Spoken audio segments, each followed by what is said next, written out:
Hello everyone, welcome back my YouTube channel medical intelligence. तो हम पढ़ रहे हैं डिसऑर्डर्स ऑफ ईयर या management of disorder year.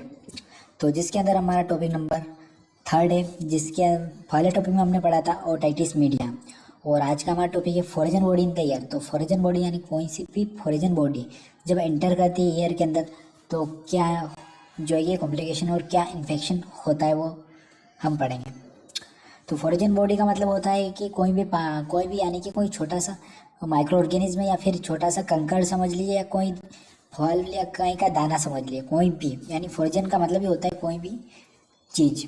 It is the an abnormal condition in which is any foreign object enter into the ear. This foreign object may be mosquito, fly, cockroach, ant vegetable, bits, candy, pencil, beans, etc. तो यहाँ पर आपको यही समझाया गया है कि ये एक ऐसी एबनॉर्मल कंडीशन होती है जिसके अंदर क्या होता है कि कोई भी ऑब्जेक्ट यानी कि कोई भी फॉरेजन ऑब्जेक्ट जो होता है वो हमारे ईयर के अंदर इंटर हो जाता है। समझ लीजिए यहाँ पर दे रखा है कि वेजिटेबल यानी कि समझ लीजिए कोई सब्जी है उसका दाना, या फिर समझ लीजिए कैंडी का दाना, या फिर कॉकरोच, या फिर पेंसिल, या फिर आपकी कोई भी चीज़ समझ लीजिए जो कि आपके ईयर के अंदर इंटर करेगी, तो उसे फॉरेजन बॉडी कहते हैं।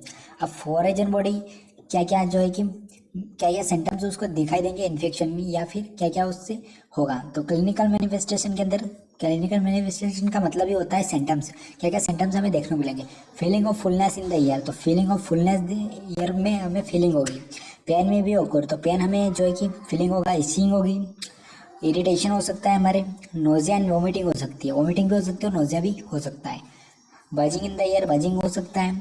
Patient is unable to sleep, तो यहाँ पर जो है कि patient is unable to sleep, तो पेशेंट जो है कि स्लीप करेगा तो उसको पेन हो सकता है, या फिर अच्छे से वो प्रॉपर नींद नहीं निकाल पाएगा। और हेयरिंग लॉस में भी होगा, तो यहाँ पर जो है कि पेशेंट की जो सुनने की जो एबिलिटी है वो भी जो है कि चली जा सकती है, यानी कि पेशेंट बेरा भी हो सकता है। रिमूवल ऑफ फॉरेजन बॉडीज, तो इसको रिमूव कैसे करेंगे फॉरेजन बॉडीज को।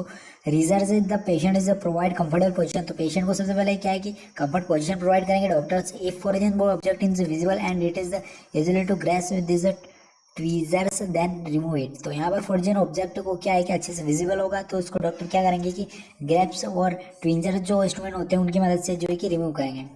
थर्ड है turn the head of the patient toward affected site, it is make the removal of foreign object easy, तो पेशेंट को अच्छे से उसका हेड के साइड, जिस साइड जो है कि फॉरेजन बॉडी जिस राइट या लेफ्ट ईयर में जो अगर एंटर हुई है तो वो उसके अकॉर्डिंग पोजीशन प्रोवाइड करके पेशेंट को जो है कि रिमूव किया जाएगा। If foreign object is any insect then do not irritate the ear using water. In this condition, fill the ear and canal with the middle oil cotton ball displayed in the ethermine also is used. तो remove करने के बाद जो है कि अच्छे से उसको ऑयल व कॉटन सेप से जो है कि क्लीन कर देंगे, उसके बाद जो है कि अच्छे से क्लीन कर देंगे।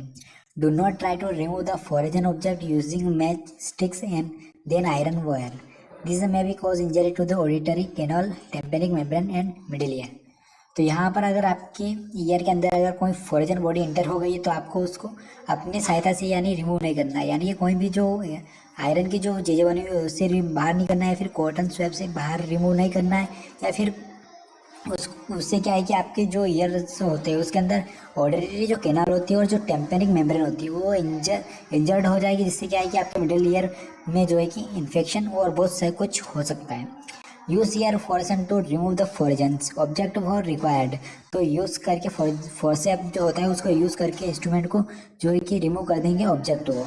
If there is a risk for infection और abrasion in the ear due to foreign bodies then administer antibiotics and steroid therapy after removal of the foreign object.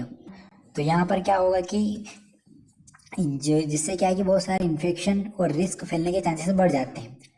तो इसके अंदर फॉरेजन बॉडीज़ को क्या है कि एडमिनिस्टर एंटीबायोटिक प्रोवाइड की जाएगी। फॉरेजन जो बॉडीज़ होती है उसको रिमूव करने के बाद जो है कि डॉक्टर एंटीबायोटिक्स प्रोवाइड करेंगे और स्टेरॉइड थेरेपी जो है कि यहाँ पर स्टार्ट करेंगे। Serum infection is the abnormal condition in which is the tightly packed serum block the ear canal.